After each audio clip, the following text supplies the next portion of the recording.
It seems like no matter where you turn in the Google Ads platform, Google is trying to rob you. Every setting, every button, everything that happens in that platform, there is a nudge of some kind or some action Google is taking to take more money out of your campaigns and put it into their pockets. They claim they're helping advertisers, they claim they're helping you get more conversions, but quite often, in fact, most of the time, they're simply lying. So today we're going to take a look at the most common ways Google tries to rob advertisers and what you can do about it to avoid getting robbed. The first method of robbery I want to talk about today is something that can happen quite easily to a lot of advertisers, but once you know, you know. And that is, of course, if your campaign is over budgeted or has a CPA target that isn't strained enough, Google will just keep jacking up the price of your clicks until it can spend the budget it's given. As you know, Google Ads has a daily budget, but the daily budget doesn't actually matter. What Google looks at with the daily budget is rolling it out to cover an entire month. So because of that, Google needs to come in on budget based on your daily budget settings at the end of that billing cycle. So when Google finds itself not able to spend that daily budget, it remembers. It thinks, hold on,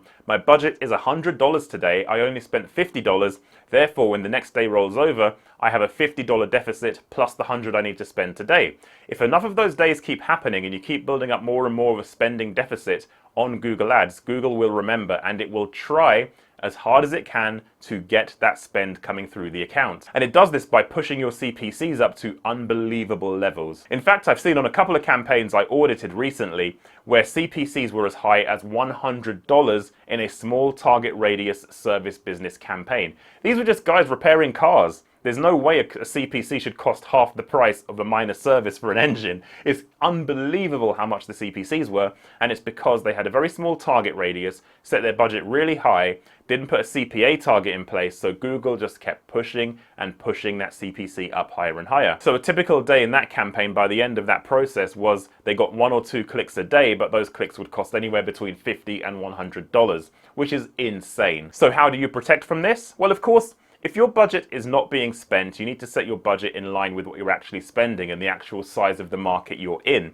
There's no point in giving your campaign tons of budget when there just isn't the demand there, because all you're doing is skewing the algorithm and Google will take the mick. They will completely try and take that budget in any way they can, and the way they do that is to push those CPCs up. So set budgets in line with what you're actually spending. Furthermore, if you're on maximize conversions or maximize clicks or any other kind of automated strategy without a ceiling, give it a ceiling. If you're running on maximize conversions, give it a target CPA. If you're running on maximize clicks, set a max CPC. In any case, you have to give Google a ceiling, and you base that ceiling on existing data. Existing performance will inform where that ceiling should be. You don't want to set it too low because you kneecap your campaign. You don't want to set it too high because Google will of course continue to overspend, or not even overspend, but push CPCs up too high.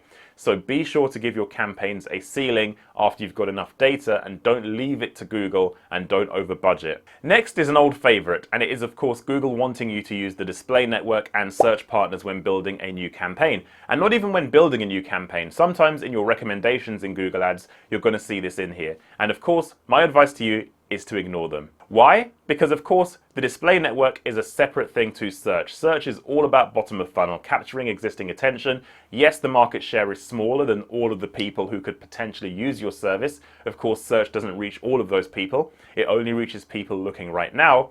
But that's the purpose of a search campaign. It's supposed to be people looking right now. So of course, you need to make sure your campaign is doing exactly what it needs to do from an objective perspective, and that is what search is meant to do. So don't use display. Display is a whole other beast. If you want to go up the funnel, there are ways to do that. You can start thinking of things like Performance Max, you can think of things like Demand Gen, both of which do this in a much smarter way than just bolting display onto your search campaigns. Then secondly, there's the search partners. Now, search partners for me, I don't use them, and the simple reason for that is because I have yet to see a campaign where the search partners offer incremental sales, first of all, full stop, and secondly, incremental sales at a cost per conversion that is comparable or as good as the Google search network. Why? Because Google is extremely good at selling ads inventory. They are very good at it. So their search partners, of course, are inventory positions that can be purchased.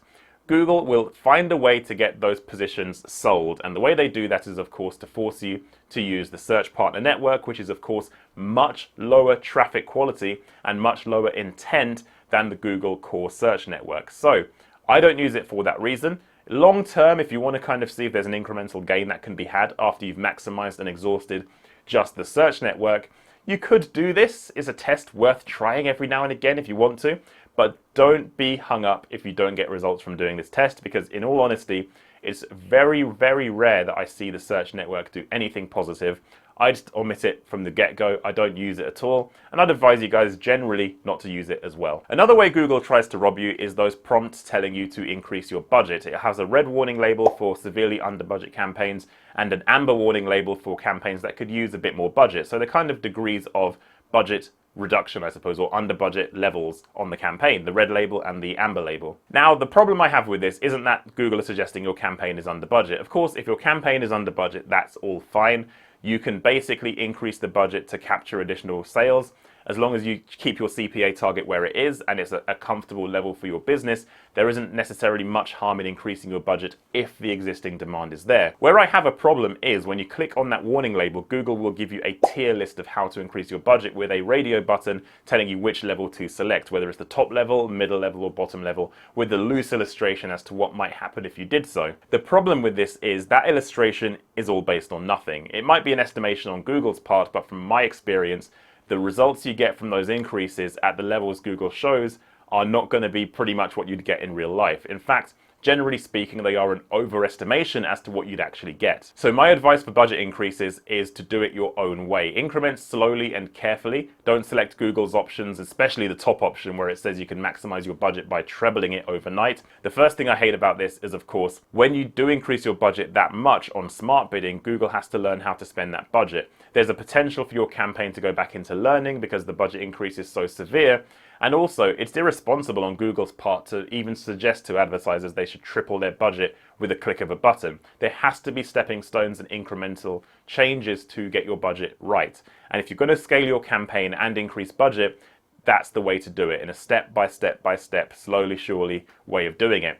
Don't just let Google say, hey, let's just tick this button and treble your budget overnight, because first of all, as I say, bidding algorithm will be screwed. It'll take a little while to learn. And it's irresponsible on Google's part to give advertisers this option, because a lot of new advertisers may click that button thinking it's the best thing to do. And of course, it just isn't. Another nudge in the Google Ads platform that is robbing advertisers is pushing Performance Max constantly. You'll see this in your recommendations. You might see this in your notifications just on the dashboard to continuously say to run a Performance Max campaign. Firstly, just a quick touch on Performance Max. It's of course a campaign type that puts your ads across Google's entire network, including search, display, YouTube, the discovery panel, on Google Maps, in Gmail, every single inventory spot Google has. And as I say, Google is very good at selling ads inventory. They're very, very good at it. So of course, it's a worry for advertisers who are advertising on Google to say, hey, let's just run a PMax campaign because Google will try and push your ads everywhere.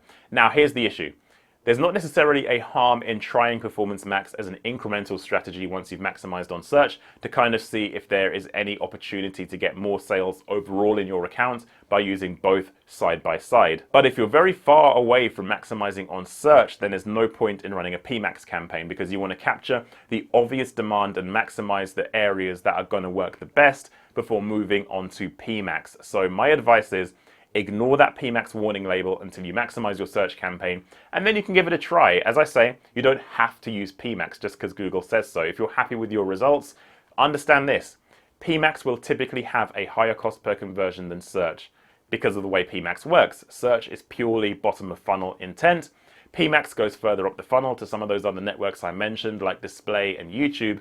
And yes, incrementally together, you can probably get more sales total, but your cost per conversion will likely be higher because of the difference in demand. Bottom of funnel demand is going to be much stronger than mid and top of funnel. It's as simple as that. So my advice to you is only run PMax when you're ready, when you've maximized your search campaign, and don't do it just because Google says.